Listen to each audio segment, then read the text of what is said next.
Dr. Jayaraghavendra Rao, and he will talk about sustainable rural livelihoods and migration. I now request the speaker to begin. Thank you. Sir, can you please unmute your mic? Hello? Yeah, unmute. Yeah. Please tell, sir. Okay, fine. Okay, well, viewers, a very important topic, sustainable rural livelihood, and then why migration. This is a very old topic, and as we have already seen, see, there are two things. In Kannada, there was a saying, my grandmother used to say, Kettu Pattana Seru. What do you say, Navneeta? It used to be a very big saying. Our grandmothers used to say. So if you cannot do anything in the villages, you go to the cities. Kettu Patna Seru means you go to cities. So today, if you see the world estimate and the FAO estimate says half the world population is all in cities, whether it is Rome or it is Mumbai, Calcutta, Bangalore, and so on. So now, very quickly, we'll go and flag the topic. See, today, the livelihood, not just rural livelihood, we need the 5 capitals. You require a human capital, you should be a healthy person, you should be a highly educated person, okay? And now, what is that a highly educated person will do in the village? Will you do agriculture? No. Then obviously in agriculture, you require some natural capital, you require some land, then, you should have some financial capital, okay? You should take crop loans, okay? You should have some physical capital, okay? And then you should have a social capital. By putting all these things, you are eligible to be called as a farmer. And then there are a large number of agricultural laborers and marginal farmers who also go for labor. Although we have the MG Narega scheme and so on and so many things, are they able to make a decent living? To me, livelihood means, okay, the Praveen Rao committee report says 6,400 rupees per month is the average income of a farmer. So when this is the average income of a farmer, I think, if it is, even if it is MG Narega with 100 days of employment, you can very well imagine even with average 300 rupees. So what he can get? Okay, 300 into 30 days, let us say 900 rupees, 1,000 rupees. It is much, much far below. Okay, not only MG Narega, he may go for labor elsewhere. He can't earn more than 2,000 rupees. So now these are how the sustainable livelihood framework. And obviously, when you go to the World Bank estimates, minimum of $2. What is $1 today? Puttu is about 80 rupees. Puttu, I'm just asking you, $1 is how much? Okay, $1 is about 85 rupees. Even with that estimate, 90 you keep. 9 2s are 180. So if somebody is earning less than 180 rupees in the rural areas, that means his livelihood is not there. He is unable to make a living. He is unable to eke a living. EKE. Okay, so these are all the livelihood assets. And we'll very quickly go. So whether a person can make a living in the rural area. This is the question for today's seminar. So while we are not undermining the natural resource base or how best he can exploit his land, or he will do quarrying, or he will do scientific agriculture, he will do protected cultivation, how is he going to get this particular income? So now, some of the livelihood strategies, obviously your birth, your gender, you have inherited a livelihood, maybe, you are the son of a farmer, you are the son of a shepherd, or whatever. So that sort of livelihood have come.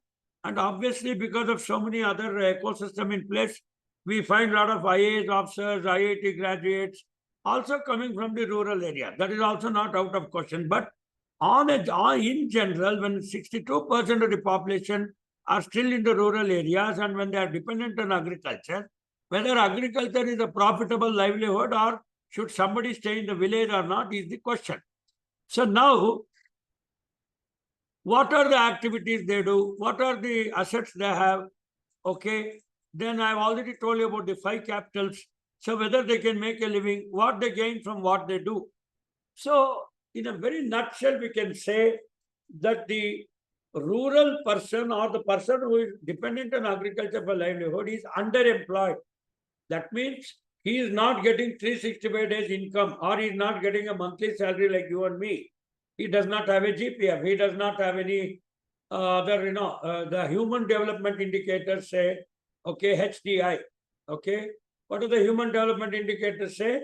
You should have income, you should have health, and you should have education. When you have these three, we can say that the human development index is very high. For example, we were just telling in the last class, only Kerala has a high human development index because they are very good in education, they have very good health, no BP, no sugar, and their incomes are also fairly very above Indian average. So when this is the thing, so now whether it's the new government or the old government, simply by doing a DBT or a direct cash benefit transfer, you don't gain anything. How are you going to create the working days? How are you going to reduce the poverty? So what are the well-being and capabilities? Okay, livelihood adaptation, vulnerability and resilience. So how are you going to exploit the natural resource? How are you going to do the joint forest management of the forest? And how to improve the living of the people living in the rural areas. Now, some of the rural dilemmas we have already seen. There is rural poverty, which is higher than the urban poverty. A lot of diseases, highly low productivity. Then we say feminization of rural areas means feminization of poverty and disease. See, because most of the men, they may go outside, get another employment, and when your education levels are too low, you don't even have an opportunity for migration. Social protection in the rural areas, absolutely poverty strategies. Earlier we had the Jawahar Rozgar Yojana and then, food for work program. Simply to get some food, the government of India had come out with the Jawaharlal Rozgar Yojana, food for work program. Although we did not want to de-silt many of our lakes and all that, simply we were saying, you please do work on the roads, you work on de-silting our tanks so that we get you some livelihood. Comparative advantage that does not translate competitiveness. So today there are spatial imbalances in the sense that the rural and urban disconnect is there. Many people from the rural areas are coming to urban areas for livelihood. Okay, over dependence on subsistence agriculture. You have, let us say, 3 acres of land. If you want to do, see, there are 3 types of agriculture. I already told you. One is the subsistence agriculture, just growing some ragi and all the things, that under a rain-fed situation with very low external input agriculture. There's a magazine also called as LEIA. Okay, you must have read that. So which talks about all the sub-Saharan, African and Asian countries where people in the scheduled tribes and on the hilltops and all that, where the soil depth is absolutely less. Okay, they are doing something what is called as subsistence agriculture. The same farmers are one who are also doing the shifting cultivation, which is also called as the zooming cultivation. We have to discuss that itself. So from there, we are now trying to go into the sustainable agriculture, which is supposed to be an organic agriculture. Okay, generating all our inputs right in the farm. And with the crop livestock interaction, we have been doing that as well. But from that level onwards, from 6,400 rupees per month, how are you going to emerge yourself as a seed village farmer or as a commercial cultivator of hybrid seeds? Or, like our Shweta Namade was working on 3 important crops, broccoli, capsicum, and English cucumber, gherkins, which are all 100% export. So they only fetch the money. So how are you going to do these things? And because of all these rural dilemmas, today a farmer or a laborer in a village is having food insecurity. So just because he is in a village, just because he has lands, if he does not have inputs, if he does not have access to money and resources, he cannot get any profit in agriculture. Therefore, you see all of them as taxi drivers or, if they are to come to the urban area, some little skill improvement is required, which they are already doing. Now, the other dilemmas continue like, there are no off-farm employments at all in the rural areas. See, I was seeing, I was really shocked. I visited so many villages. People are taking a rented house in a village. See, suppose in a village, if you don't have a own house, can you pay rent? Okay, even a rent of 1,000 rupees we have to pay in a village, you should have at least 3,000 rupees, 1,000 rupees you have to pay rent, 2,000 you can eat. So where is this sustainable? So the income distribution is very heavily skewed. So a lot of poor transport, basic service and market infrastructure, low literacy rates, and obviously climate change and ecosystem change. So therefore, in a nutshell, there is threat to rural livelihood.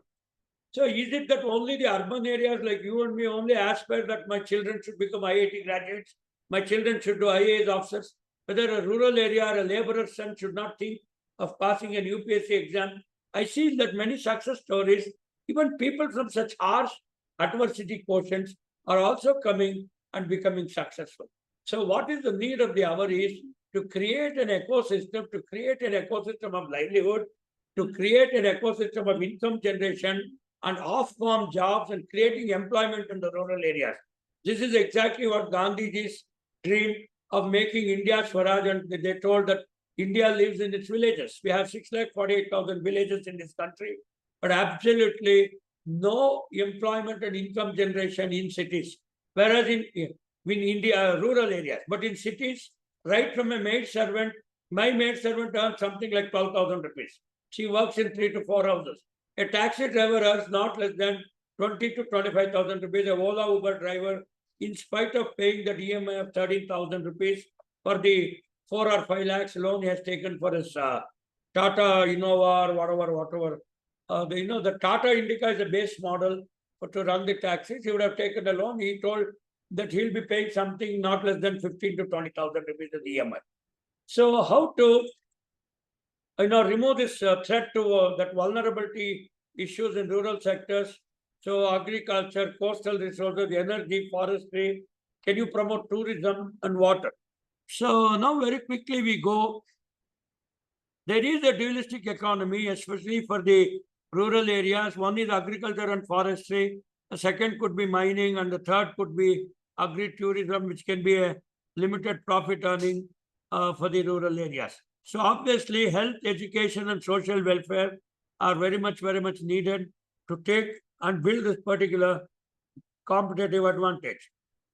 Now, many of my agri-economics friends, I told them today in the morning that today I'm going to have a dialogue with my agri-economics. See, agriculture economics people versus the rural economics people. Agri-economics people are only interested in how to increase the farm income and not the farmer's income.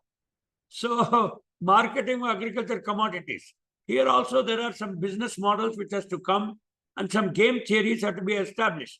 So, the demand for food is highly inelastic in nature, in the sense, just because we have a record production of 250 plus a million metric tons in horticulture and around 250 million tons of agriculture production, okay, and although the prices are very minimal and there is an MSP also we have to give to the farmers, in spite of that, the demand for food is not increasing, whereas the demand for value-added products is increasing.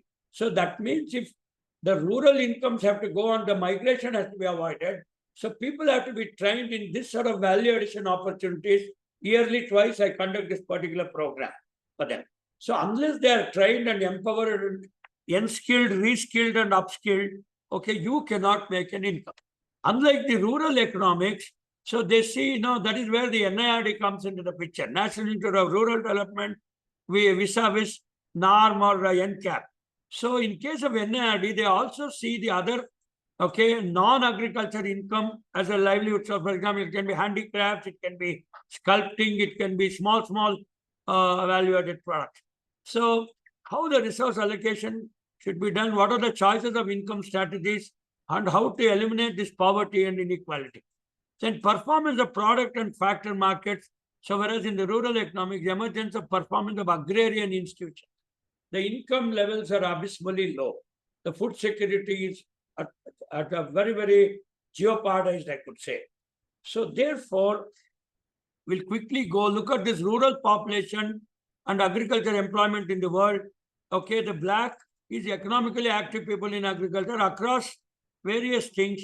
You can always say that in the world, when you see as an average, more than 50% live in the rural areas, but actively involvement in agriculture is very less. You see the developing economies and the developed economies, see the share of agriculture GDP is around 13%, and therefore people involved in agriculture as a livelihood activity is very less. So you see South Africa and all these things. So that means the unskilling, reskilling and upskilling should impart more and more value addition opportunities, and that's how people should be earning the income and not just putting some ragi, jawar or wheat and then, Ram Nam Satya Hai, so bolke, you cannot do it. So, in India, about 21.06 million persons, constituting 31% of the total rural employment, worked in agriculture. So that means if 31% of this 68.99%, that means around 92.02% of the total employment of agri sector is there in the rural areas. So, but now there is a lot of employment of the agriculture sector, value addition and opportunities coming from urban areas, whether it's a probiotic juice or, you are going to do some processing, handling and putting it in the supply and value chains. So to do all that, not that you require an MBA, but definitely you should have more skill sets. You cannot simply establish a supply chain, value chain, and put a marketing channel somewhere there to increase your income. So when this is the situation, see, even the rural female labor is also increasing, okay? How year by year it is increasing both in the rural and urban areas. And look at this figure, agriculture is always almost stagnant. I can say percentage of the workforce, around 50% are still in agriculture. And look at the other service sector and the industrial sector, that is also almost, I can say it is stagnant. So that means more and more unskilled labor should go to the skilled sector. This is not happening. So therefore, what I wish to say is, if this blue color people have to be displaced and put in the urban areas, they require skill set. Okay, they require a diploma, a vocational training, or whatever. So now, when the assessment is done, okay, the impact on this livelihoods for the rural areas is the capital asset, the natural, social, physical, financial, human capitals have to still increase. That's why we have come out with an FPO concept. Okay, we have come with various things, but still the incomes are not rising. So we have a lot of institutions and structures. We have put so many laws, we have got the MSP, then, we have got the minimum employment guarantee program, MG Narega, JRY, and so on. But in spite of this, the vulnerability are also increasing. Climate change is one. Population density is still not reducing in the rural area. A lot of conflicts and political ideologies. Whenever I see recently, some governments were elected because they have promised a lot of the DBT, direct benefit transfer. They told a bus is free. Okay, they will put some 8,500 rupees khatakat in your account.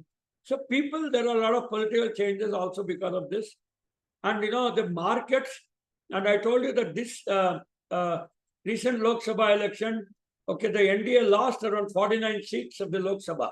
So that means the rural area people are more interested in the livelihood and not interested in some other thing which is of less concern to them. So therefore, very urgently, if you want to stop out migration, if you want to create rural livelihoods in the rural areas only, if it has to be sustainable, you have to create jobs and employment right there. So now not just agriculture and production jobs, some sort of value addition jobs, some sort of value chain jobs also would like to have to come there. So rural urban migration, okay. Okay, this was shown long back in the movie Sri 420 where Raj Kapoor was the hero. So he promised for 100 rupees he will get a house and then, all that story. So people are migrating in search of better livelihoods. All the Kerala people will be going to Dubai and all the Nepal and Bihar laborers are working in Kerala. And then all the chowkidars come from Nepal, Assam, okay. They are the vulnerable population in Bangalore, I see in my flats.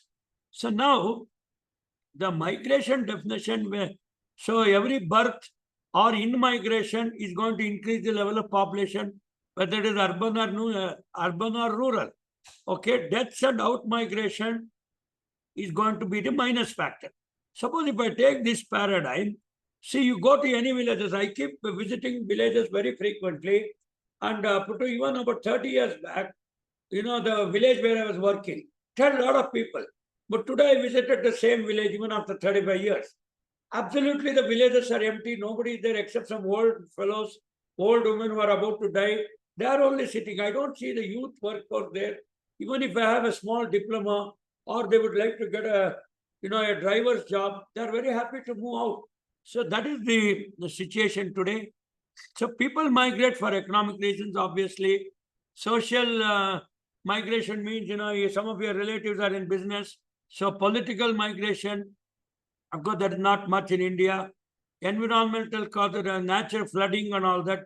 So most of the migration which I see in Bangalore, Chennai or Delhi, it is only because of economic choices.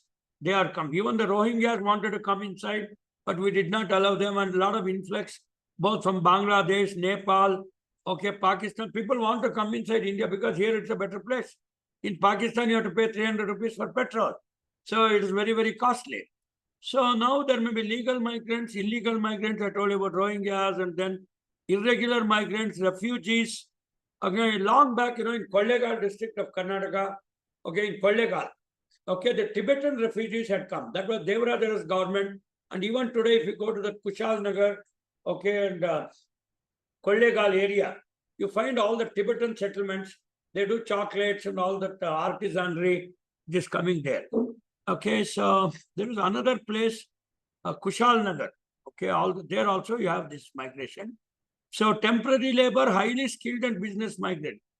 See, even a person who does an SLC and a small ITI course is a highly skilled labor. He has a lot of demand in cities. See, when maid servants are in huge demand who are unskilled laborers, instead of, cutting the stone in the rural area and working in some dilapidated condition, the skilled labor is having a higher job. I see even people with just diplomas are making crores. They have also purchased flats in my flats. So these are the type of labor migration. So many times the migration can be rural to urban, that is mostly seasonal. I see this sort of migration put in Gulbarga and all the Lambada Tandas. So they regularly migrate to Mumbai for search of employment when there is no summer crop, or there is no Rabi crop, even there is only a Kharif crop. At that time they migrate. That is the seasonal migration, planned migration, and of course the international one, the Dubai one, and all software engineers, of course, may not be from the rural areas, are already migrating. So now, urban to rural, I'll be discussing more. Rather than rural to urban, only some neo people who are all big software engineers, amassed a lot of wealth, big politicians. They say they have a farmhouse and they have put about 25 laborers.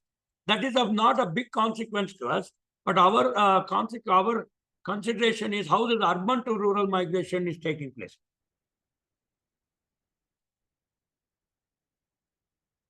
Now, what are the push factors and the pull factors?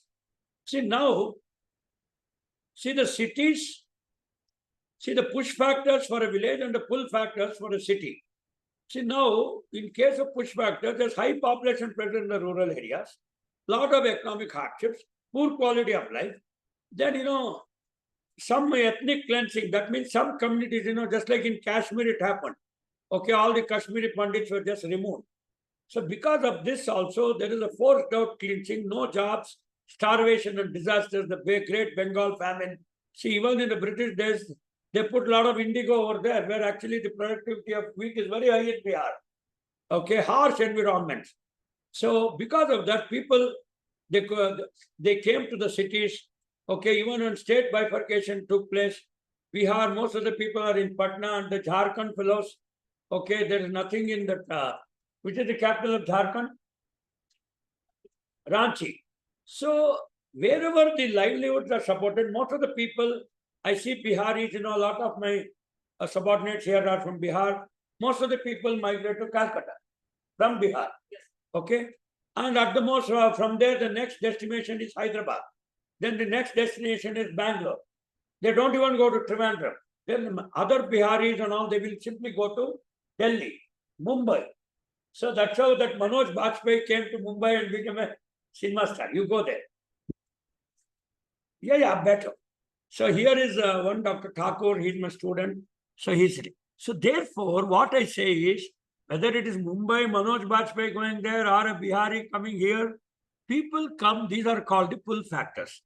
Able to support population, more opportunities, higher standard of living, receptive, and this Super 30 also in Bihar. Where Hrithik Roshan had done that movie. See, a lot of people are becoming IITs. Who told that only rich people will pass IIT? It's not like that. Even a poor man, see, people go to Kota, Rajasthan. Okay, there also, they want to improve their skill set and they want to improve their standard of living. It is only the human capital and the things. I am openly telling, let my viewers not be distracted. People in the urban areas are not so intelligent as compared to people in the rural areas. You see the IIT exam cracking pattern. People in cities only talk English. बहुत अंग्रेजी बोलते हैं, but दिमाग में क्या है? मट्टी है. Okay, so we accept refugees and asylum seekers. City life, bright lights. Okay, a lot of partner works in there. Therefore, long back, Abdul Kalam ji had come out of in a project called as Pura, providing urban areas in urban amenities in rural areas. When you do this Pura factor, the out migration can be reduced. Otherwise, I don't see that, that out migration can be ever reduced. If you give Indian that is working. Okay. A cable motor change cheyala. I'll get it done. A classroom lo okati unnindi మేము కూర్చున్నాం. Okay, yeah. Sorry for the disturbance. Okay, fine. I'll get it. I'm in the class. Okay. So therefore, Pura is going to solve some of the problem. And obviously, in the pull factors, the security is better in the urban areas, whereas in the rural areas, बहुत दंगा फसाद होती है, crime होती है. अगर आप किसी उल्टा सीधा जात का हो तो कत्ल हो जाएगी आप. So then the environment also is better in the cities nowadays. Stability is more in the cities. Okay, and then economic wise, you have a better standard of living in the cities. I told you, if you have got income, health, and education, you can easily live in cities, especially health issues. See how there are absolutely no health facilities of the standard in rural areas. Services, कभी-कभी mobile tower की signal नहीं मिलती है rural area में. हाँ बोलो ठाकुर. हाँ, yes. So the human development index. So Thakur बैठे हैं, ठाकुर हाथ मुझे दे दे, like that. Okay. So the human development indicators, income, health, and okay. What is the other one? Income, health, and income. Okay. Health and education. 3 things you should have. You may be a big Thakur, you may be a big reddy, you may have 25 acres in Chintamani. It has no meaning for us. You should have in an urban area 1 crore house. You should have a PhD, or you should have a software engineer. And Puttu, you should be able to take that Mahindra 3XO or Range Rover. I think that's about 80 lakhs. So otherwise, we can't say that this girl has done a good job. Okay, otherwise you will have to be there in Chintamani. Okay. So now, the lack of jobs or job opportunities. So how the government is going to create new jobs? Poor quality of life. How are you going to bring Pura over there? Poor levels of pay and conditions in the rural areas. How are you going to improve that? Civil persecution, all those climatic hazard, droughts are there, crop failures are there. Absolutely no transport links. आपके गांव में शायद मधुबनी में दिन में एक ही बार बस आती है. हाँ बोलो ना. हाँ, अरे इधर देखो तो इतना पब्लिक ट्रांसपोर्ट की सुविधा है. सो चिंतामणि में कितने बार आती है भाई बस? 1 बार 2 बार. ओके, क्या वो ठीक है? दिन में कितने बार बस आती है? ठीक है, फिर भी अर्बन एरिया कंपेयर करने से कम ही है ना. इधर ओला उबर से लेके दुनिया भर की सुविधा है. पूर हेल्थ एंड एजुकेशन से. बैठो जा, क्लास हो रही है, आप भी सुनो. This is about rural out migration and livelihood. आप ही के टॉपिक पर मैं बात कर रहा हूँ. So now the job opportunities, we have already better perception of better quality of life, health and service, less likelihood of natural hazards, chances to earn more money, better quality of life. So ये magnet इसलिए दिखाई गई है. लड़की सुनो ना 1 minute, वहां एक मैग्नेट दिखा रही है. That means these are the attracting forces in cities. City बहुत आकर्षण करती है, हमारी युवा को बहुत आकर्षित करती है. और खेती बाड़ी करना वो लोगों को उतना उत्साह नहीं है. ओके, उतना मोटिवेटेड नहीं है. पैसा भी कम है. और आप जैसे किसान लड़कों को दुल्हन मिलना भी मुश्किल ही नहीं, नामुमकिन हो गई है. हाँ बोलो भाई. इधर कर्नाटक में लोग रोते हैं, सर हमको कोई लड़की नहीं दे रहा. ऐसे लड़की तो आप शादीशुदा मत हो जाओ. ओके, आप आराम से रहो, खेती बाड़ी करो. ये सब उपदेश कौन लेगा? Nobody is going to take. Because कोई सॉफ्टवेयर इंजीनियर को लड़की देगा तो क्या किसान को देगा? नहीं देगा. सो रूरल एरिया में जो रहता है उसको कोई देगा? नहीं देगा. So therefore friends, Migration is becoming important. The positive impact is unemployment is reduced. People get better job opportunities in rural areas, the so-called. The negative thing is the loss of a person from rural areas impact on the level of output. See, for example, I'll give you this nano car example. See, initially, nano car Bengal mein aana tha. Okay, Kolkata mein. But why they did danga fasad? They said, iski zameen chheen jayegi, iski khata chala gaya.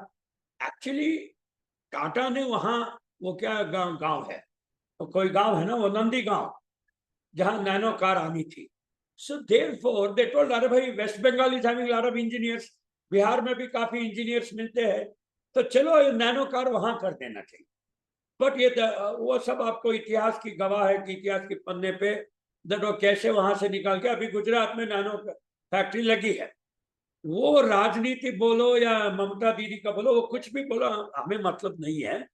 But what happened is in Gujarat you don't get engineers. Local Gujarat engineers कम है, और nano car factory में जो भी काम करना है, Karnataka producers lot of engineers, they have to go to the Nano car. हाँ बोलो. So therefore whenever a factory or an employment opportunity is created, it takes into consideration the socio-economic structure of West Bengal or Bihar, and that's based on that only people will do investment.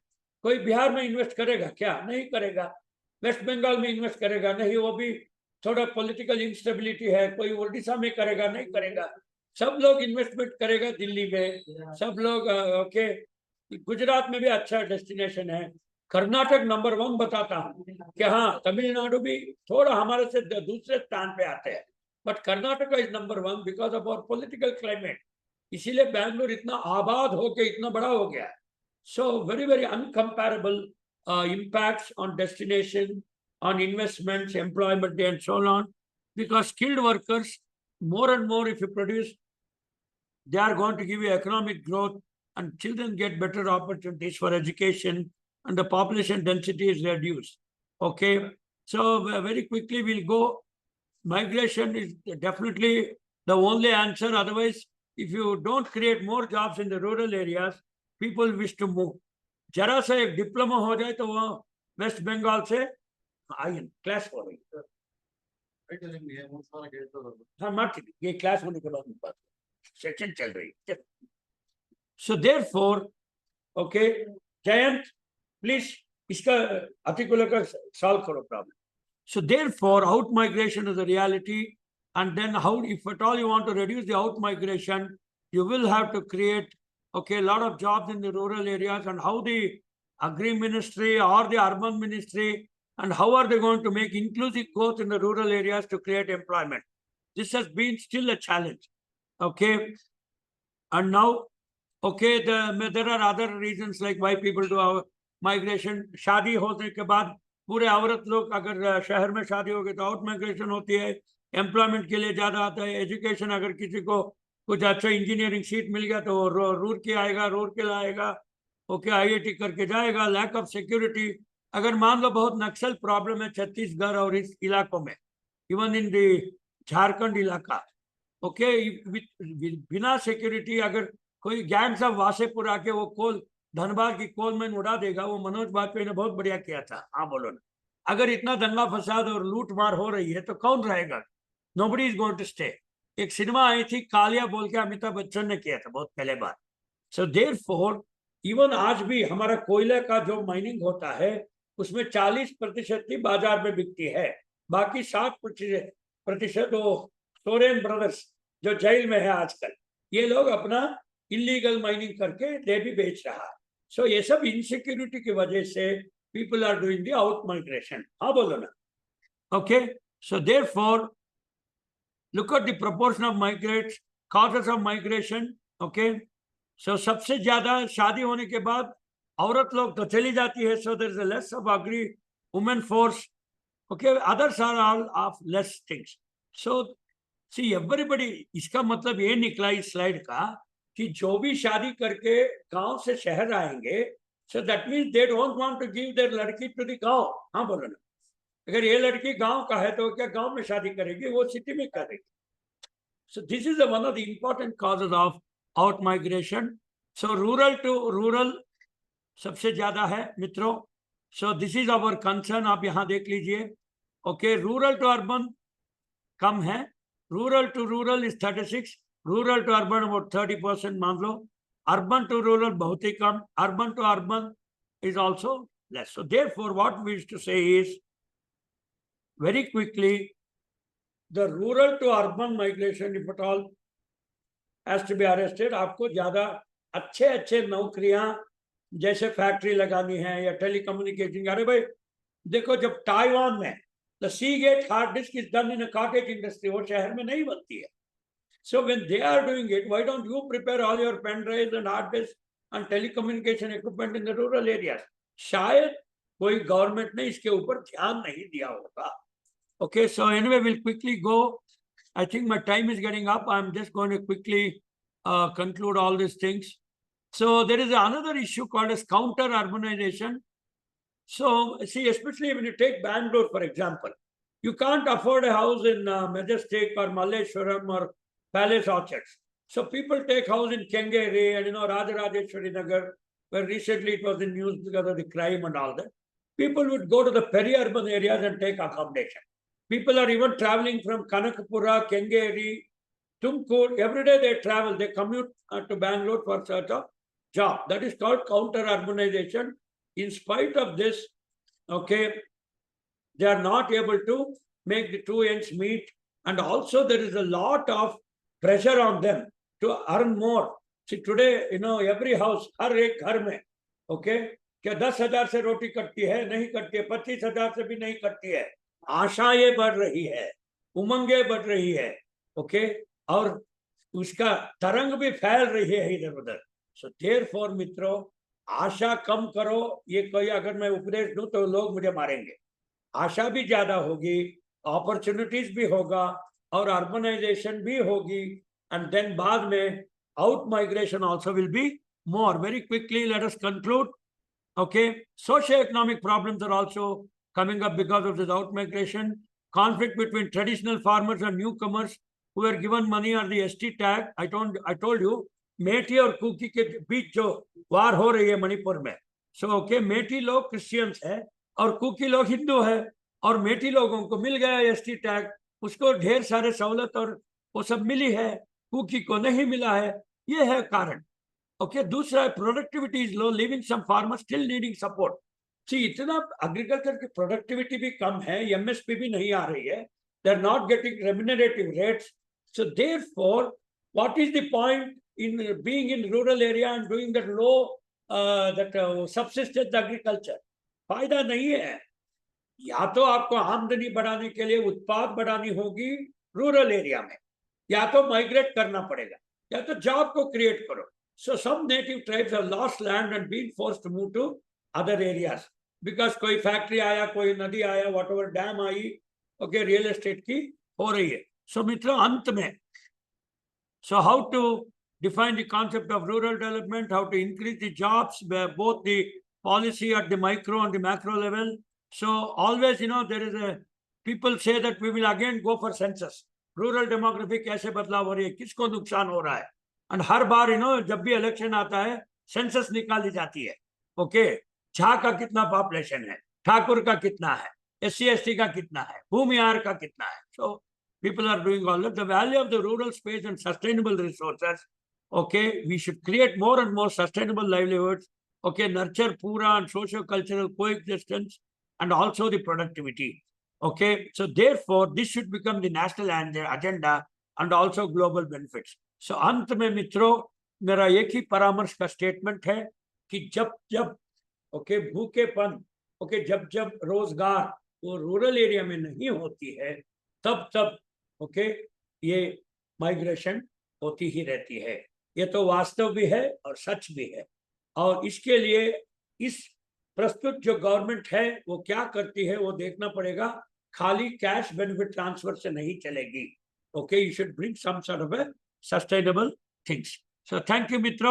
So that was Dr. V.K. Jayaraghavendra. Yeah, I'm going to stop sharing. Can open for questions. Thank you very much, sir, for a wonderful presentation. I will take up the questions now. What role does climate change play in rural-urban migration? See, for example, if you see Rajasthan and some parts of Bihar, okay, either it may be a more flooded region or the soil depth is less, or in Rajasthan, very, very harsh environment, although the Indira Gandhi Nahar has come.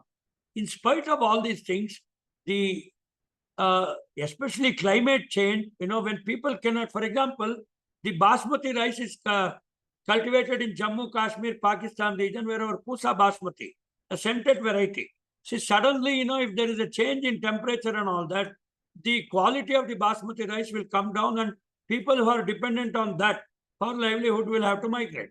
Similarly, the saffron cultivation is very much even in the POK and also in our J&K parts. अगर climate change की वजह से ये saffron की उत्पाद कम हो गई तो वो भी they are going to come out. Okay, migration के लिए क्या बोलते हो हिंदी में? क्या क्या पुटो करो. Okay, yes ma'am. या Okay. How do change in agricultural practices influence migration patterns? See, now, suppose, protected cultivation and high-end cultivation, if it is promoted in the rural areas, which is happening, see, especially in the agri-infrastructure and structure. Kya? Yeah, okay. Asthantar. Okay.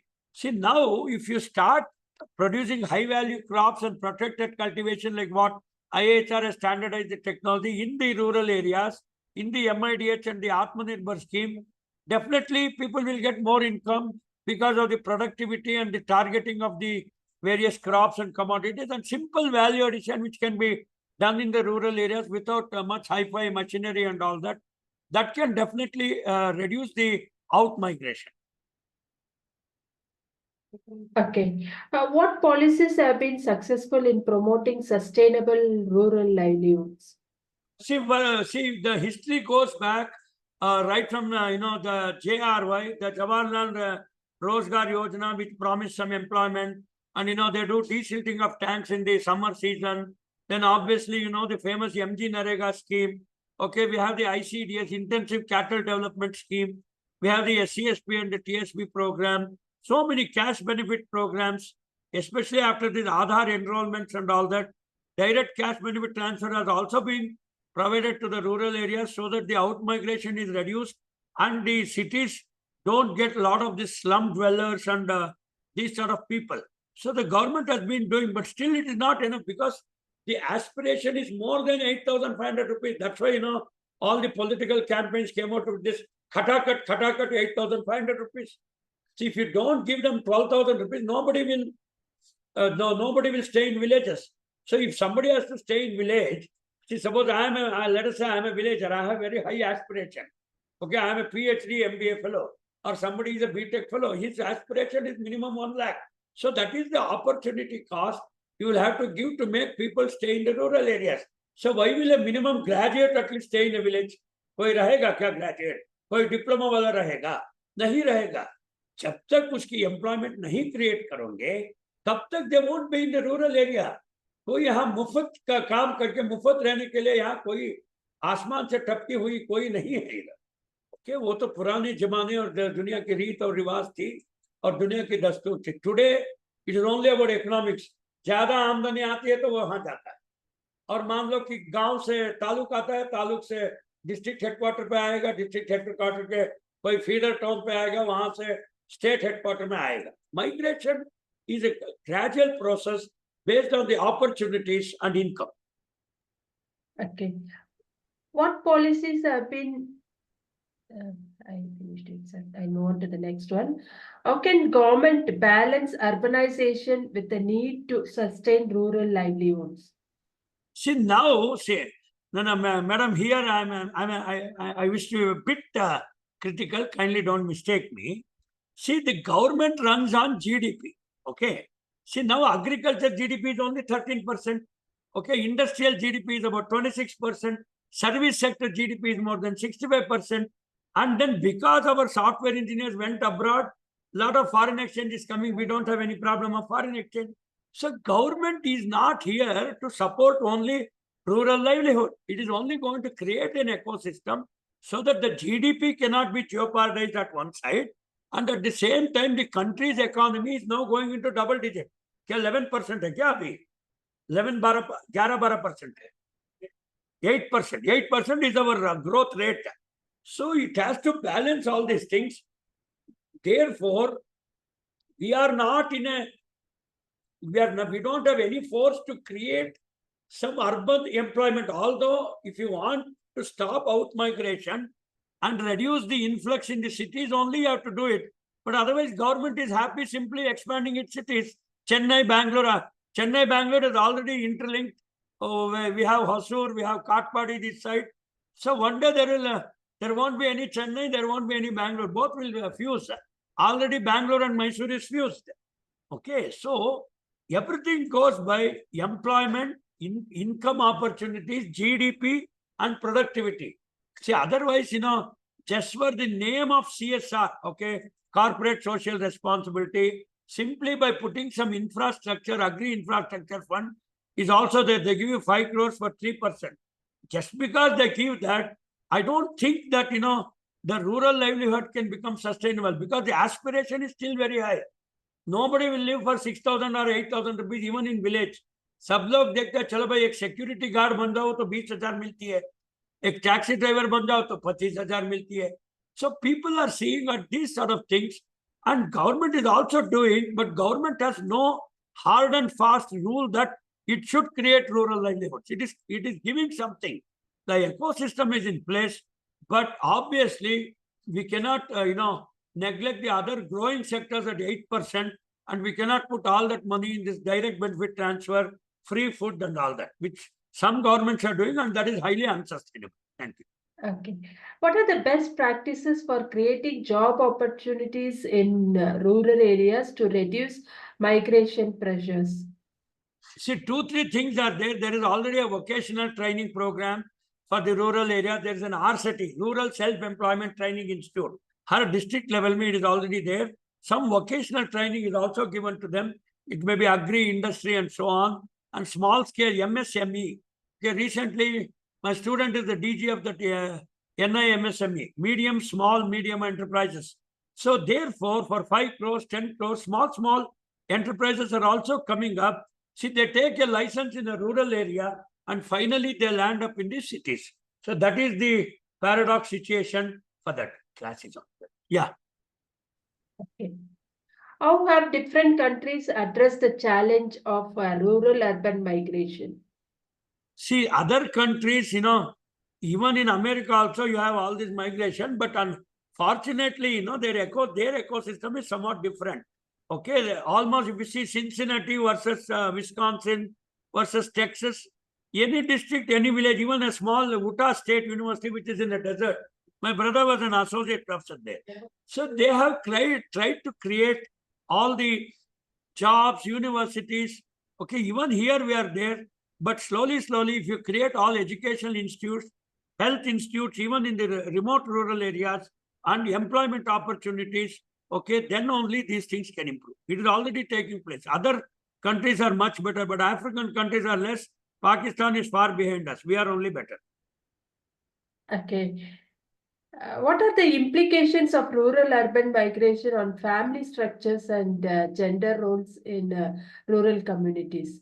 See, already the nuclear families are here to stay. The joint family has already broken. Nobody is even worried about any caste, creed, and all that culture has already changed. Today, it's only money, your human development index, employment, and your status and style of life. That alone dictates all these things. Otherwise, nobody bothers about all those parda system. बड़े लोग घर में बैठे हैं, रीत और रिवाज और दुनिया की दस्तूर. These things are all outdated concepts. Okay. What are the future trends in rural-urban migration and how can they be managed sustainably? See, now already the FAO estimate told that by 2010 itself, half the world population will be in cities. Now it is already 2024. I think more than half of the world population is already in cities, and already are seeing all this water problem. All that crime rates are going to be very high. Okay, and already the cyber frauds are all taking place. All this is because people don't have employment opportunities. It is only a high-skilled laborer, high-skilled worker only who gets a good employment. Otherwise, the crime rate will increase. We'll have a lot of security issues in cities even today. Okay, I have completed the questions from our end, sir. We have few students from your side. If they have any questions, they can ask, sir. They Yeah, can please, unmute the mic. Thakur पूछो कुछ प्रश्न. आप भी पूछ सकते हो. नवनीता जी पूछो. See, now the rural urban migration is taking place. इसको कम करना है या ज्यादा करना है? कम करना है. कम करने के लिए you have to. Even my students are saying that the migration should be reduced, but to reduce migration, you have to increase the opportunities in the rural areas. See, otherwise, every Tom, Dick, and Harry would like to come to the city even for a small medical treatment, like putting a stunt in the heart. See, those things are not available in a mandal headquarter or a small primary health center. See, today everybody is all specialized under this sort of education. So the only answer to this is slowly, okay, the investments also should be more in the rural area. Like last session I told you, see 50% people live in the rural areas, but you don't put 50% of our budget into the rural areas. You are not even putting 26% of the budget in the rural areas. Okay, 75% is for the people in the urban areas.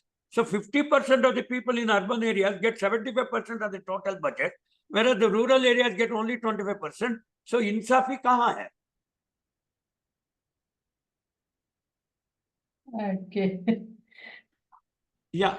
Okay. Thank you very much, sir. Okay, I'll leave the meeting. Thank you very much. We have now completed the round of questions. On behalf of agricultureinformation.com, we like to thank Dr. V.K. Jayaraghavendra Rao for the talk and for answering the questions. I'd like to also thank all the participants in the meeting. This meeting will now be closed.